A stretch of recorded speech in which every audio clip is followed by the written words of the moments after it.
Assalamualaikum warahmatullahi wabarakatuh. Ketemu lagi dengan channel Windarto Agro di akhir bulan Januari tahun 2021 yang alhamdulillah cerah seperti ini. Semoga teman-teman petani hortikultura khususnya tanaman gedang selalu mendapat bimbingan dari Allah Subhanahu wa taala, dan untuk usahanya selalu diberi kelancaran, keberkahan. Juga tanaman yang dirawat mendapat kesehatan, kemudian berlimpah hasil panennya. Oke, saya teruskan. Baik, untuk video kali ini saya ingin sedikit memberikan satu informasi bahwa kenapa tanaman kentang kok layu. Nah, layu tanaman kentang ini disebabkan karena apa? Faktor apa dan bagaimana? Untuk itu nanti kita coba telaah, kita bongkar apa masalahnya dan bagaimana solusinya. Namun sebelum saya lanjutkan video ini, jangan lupa untuk like, comment, share, and subscribe. Juga bunyikan lonceng untuk notifikasi untuk tidak ketinggalan video-video berikutnya. Oke, langsung saja kita lihat videonya. Nah, ini tanaman yang layu atau hampir mati dengan kondisi seperti ini. Ini usia tanaman sekitar 60 HST.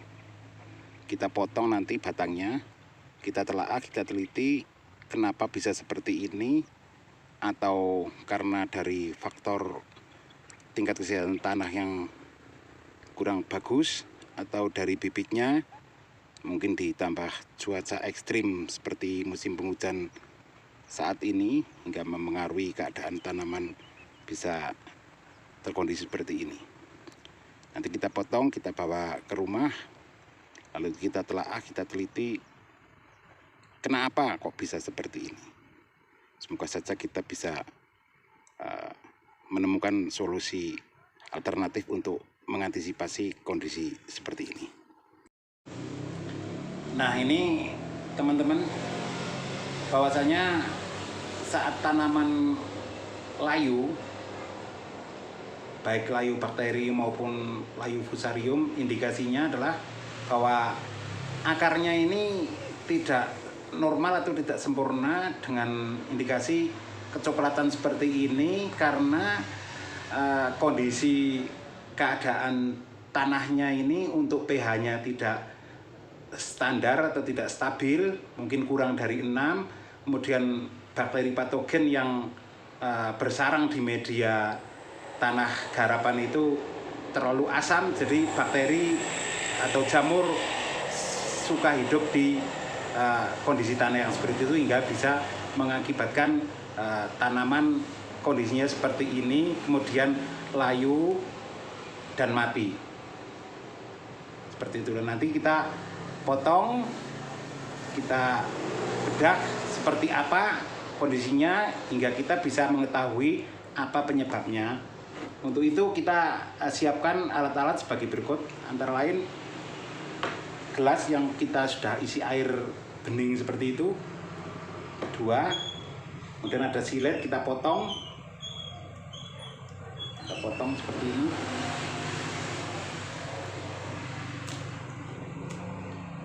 Jadikan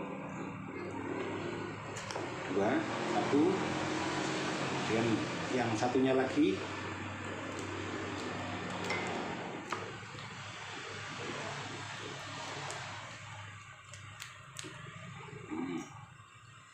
Kemudian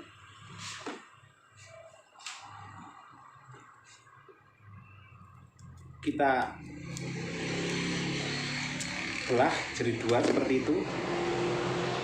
Kemudian kita kasih sebilah bambu seperti ini. Kemudian kita celupkan di air seperti ini. Jadi yang satunya juga kita belah.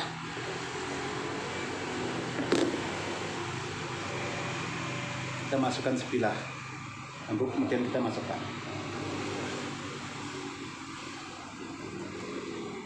Kemudian kita tunggu sementara ada reaksi apa di air yang bening yang sudah kita masuki batang tanaman kentang yang kena layu seperti ini.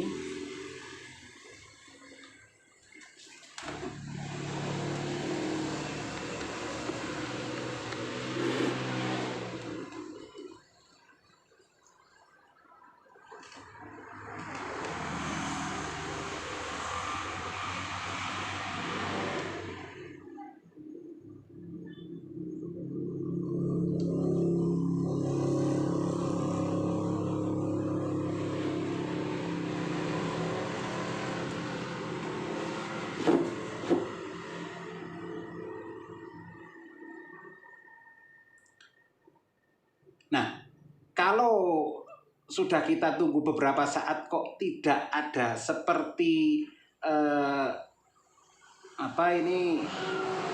seperti asap dalam air yang berwarna kecoklatan, berarti indikasi layu ini kena fusarium atau jamur.